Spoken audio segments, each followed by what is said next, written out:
Okay, we are rolling into the town of Bonners Ferry, Idaho. Established 1899. Just smile, it says. Actually come into Bonners Ferry a couple times from my camp. They do have a couple laundromats, and one of them, actually both of them, will have showers, but the other one's just getting up and running. But there is a laundromat that has showers for $8, which I took advantage of once. Did some laundry there, and actually ate in town at the Chicken Chop, which I would recommend. Very local, home style. Prices were very good, and the food was good. And right here in downtown Bonners Ferry, the Kootenai River runs through here. About to go over the bridge over the Kootenai. There's a little historic downtown district. They have a farmer's market there on Saturdays. And there is a visitor center, and in that visitor center parking lot, you can stay overnight. The research I did, you are supposed to go in and talk to somebody before the visitor center closes, and they give you either a little permit or approval or something.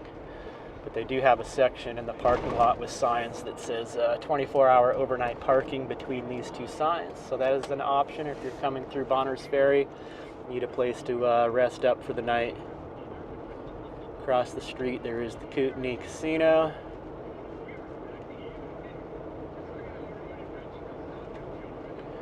And then when you come back up the hill out of the downtown area, there's kind of the business strip up ahead here where they've got more businesses, a couple other places to eat. I actually ate at one other spot, the Mystic Mountain Pizza. They have pizza by the slice for $2 a slice. They offer a deal where you can get a slice and a drink for $3 or 2 slices and a drink for $5. So basically you're getting a drink for $1. And the pizza was good. I did the 2 slices and a drink for $5, and they had a variety of pizzas to choose from for the slices, and it was tasty. And overall, just super good vibes from Bonners Ferry. I did laundry at the laundromat, and met this couple that were staying in Bonners Ferry with family, but they had just moved from Alaska. And you know, my experience in Alaska working in the salmon industry just spurred off the conversation, and we sat and talked for a good hour. My laundry had been done, and I just continued to hang out and chat with them. Very nice couple. They were talking about relocating to Arizona, getting on in age and not able to do the Alaska life anymore. So yeah, it seems just like everyone I talked to while I was here, either in town or at the campground, just had a very good conversation, and yeah, just genuine and down-to-earth people.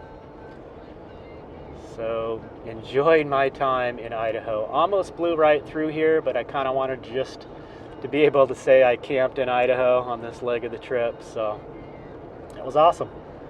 But it is time to move on through here. We will be crossing into Washington, way up here in the northern Idaho in the Panhandle. If you're going east to west, it doesn't take too long. Pretty narrow.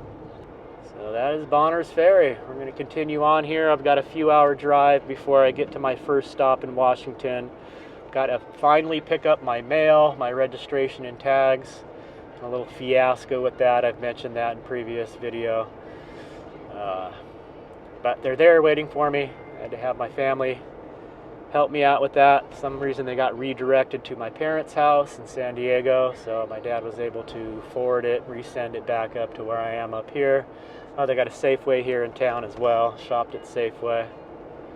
And then also a Super One Foods, which I still haven't stopped in a Super One. I should have, just to see what they're like. For now, we're going to say away we go.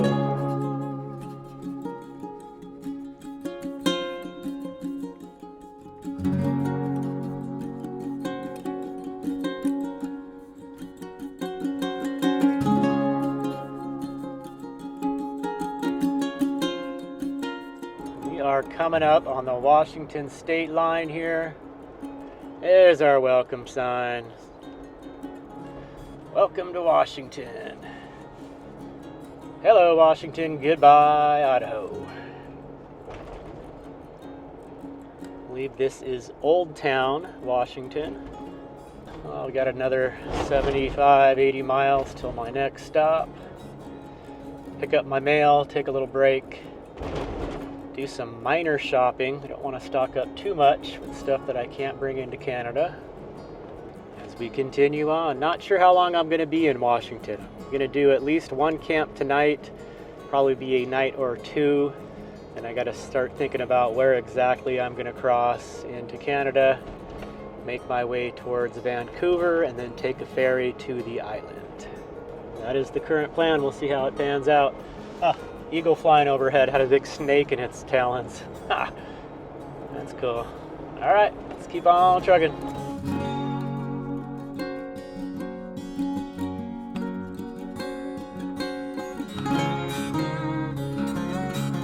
Okay, we are rolling into Kettle Falls, Washington. Just past the sign, it said 1,660 friendly people and 1 grouch. Cute. So I am heading towards the Kettle Falls post office. This is where my mail has been held via general delivery. If you don't know about general delivery, most post offices you can have your mail sent to, and they will hold on to it for no charge. You just address it your name, general delivery, and the address of the post office. They usually will hold it up to 30 days. I always call ahead and verify each location. Had issues before. It's great when it goes smooth, but I've had complications before, kind of like I went through with this scenario. But according to the tracking number, it arrived on Saturday and is being held at the post office, so we'll go see if they have it. Sometimes it takes them a little bit in the back room rummaging through packages and they finally come out. So it's always kind of a fingers crossed. Please don't come out and tell me that you can't find it. Feeling good about this though. Kettle Falls looks like a neat little town. I give a shout out to Jacob if you still watch my videos. Nomad I met on the road that ended up getting a piece of property out here. Gosh, that was a bump over those tracks. Almost broke my phone. All right, where's this post office? Ooh, it is warm here. Yeah, look for the waving flag. That's usually the sign. No parking. Go down here a little bit. Kettle Falls City Hall. Plenty of spots down this way. Okay, let's go retrieve some mail. Okay, my mail was in. Got my tags. I won't have to worry about my tags expiring at the end of the month. Glad I got a head start on that. Just didn't want to go into Canada and risk the, not that it would be an issue up there, but probably when I come back. Just don't want to drive with expired tags, so that's all good. I'm going to find a place to park in the shade here. It is warm here in Kettle Falls today. I do have a camp mapped out. I just need to kind of verify where I'm going. I believe it's up in high elevation, so it should be a lot cooler. Gosh, those tracks are rough. So we shall see.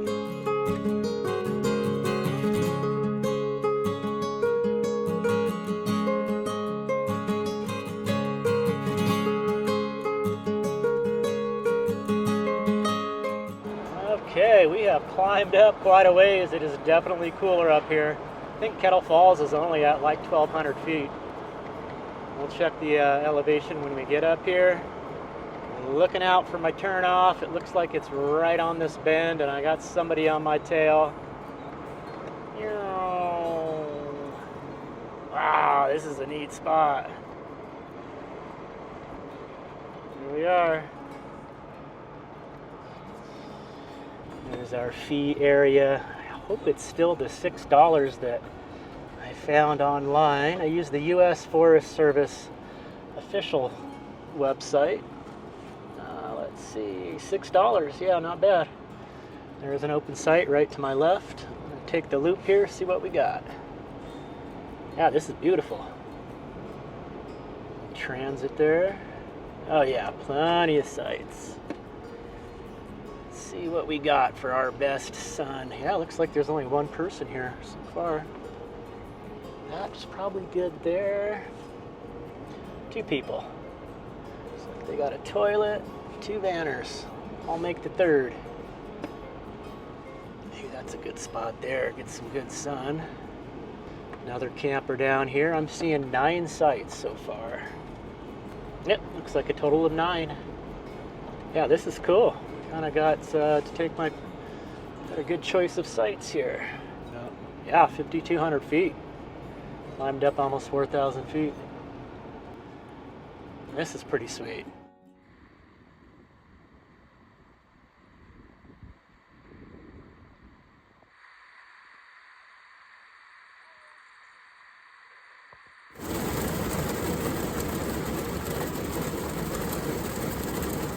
Okay, we'll give you a little shot of the campsite here. We are waking up to a rainy day today.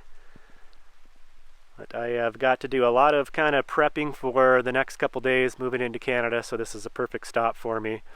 And it is a $6 a night fee here, and it is right on Highway 20, so there's a little bit of highway noise, but it's not bad. Beautiful out here. It's a lot cooler up here than it was down in Kettle Falls, where I came from to get up here. And yeah, what else can I say? It is a $6 a night fee, but there was a sign saying in 2026 it's going to go up to $10 a night, and then in 2028 up to $15 a night. So grateful to be paying the lower fee here. There is a burn ban in the area, but you can have a campfire as long as it's in the official fire ring. No charcoal grills. But I'm going to be spending most of the day inside today doing my final prepping to get moved into Canada. I've got to make my ferry reservation, probably repeating myself here. Said this on other clips, but yeah, just want to give you a glimpse of the site. Very nice. There's only really one other person here. I had 2 neighbors yesterday, but they moved out early this morning, and I'm kind of talking fast because I want to get in out of the rain. That's the site there. Very nice. This is kind of a unique one to a lot of the other sites here. Most of them don't have this grass. It's just kind of bare dirt, a little bit more open, but I chose this one because it was nice and level. Had a nice clear view of the sky there. Was hoping to get a little sunshine for some solar, but not today. Anyway, let me get inside.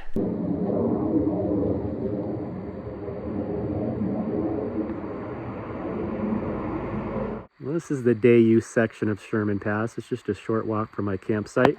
Got this really cool shade structure here. And I do not have cell signal at my campsite, but if I walk over here, I do. And we got a little bit of light drizzle today, so it's nice to have a place where I can come over and use my cell connectivity. I'm still doing my final research and gonna have to do my ferry reservation to get onto Vancouver Island. I'm gonna have to do it from here where I have service. And a little bit different look today than yesterday. It was nice and clear. And it is actually cool today. I don't think it's supposed to get much over the low 60s, which is very welcome. I've been in pretty warm weather the last few weeks. And there are huckleberries everywhere here. These are all, this ground cover is all huckleberries. So I'm gonna do a little picking. It's not raining hard enough to where I can't be out doing a little picking. So I'm gonna collect some huckleberries, probably throw them on top of some oatmeal. And again, finalizing my final plans for getting into Canada. I'm a little nervous, but it's all coming together. So there are a few different variety of huckleberries, and it seems like there's a couple different varieties here. There's one of the varieties here, purple berry. Focus, they're so good. And let's see, there was another variety. They've got kind of a darker green. Here we go, right over here. It's got to have a darker green leaf there, a little bit more coarse, and kind of a darker purple berry there. Yummies. Yeah, they're everywhere. They're nice and ripe, sweet. Do make little wooden rakes, little fingers. A lot easier, but just do it by hand. Ooh, yummy. Huckleberries. Okay, another full cup of huckleberries. That should be just about enough. I don't think I could eat much more than that before I go into Canada. Pretty sure they don't want you bringing fresh berries in either. Okay, well, we're getting a little break from the rain today.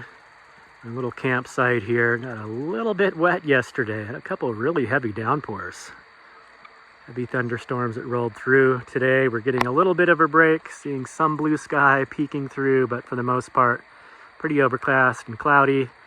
Probably get another thunderstorm today. It's in the forecast. So I'm taking the advantage of that, out here doing some cooking, getting some pasta cooked up, ground up the last of the ground beef I had, seasoned that up. Just going to do a little pasta ground beef mixture here. Got some olive oil and some Parmesan cheese. I'll add to that. And we're going to call that a meal. Probably have some leftovers, be able to have later today. Really enjoying the spot. I'm now the only person camped here. There are 8 other sites that are all empty. I was going to take off today, but I decided I'm going to stay one more day.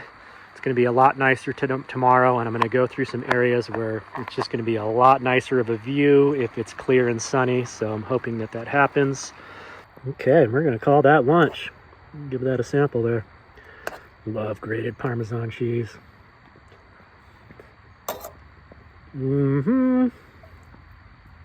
That'll work. I'll have some leftovers here.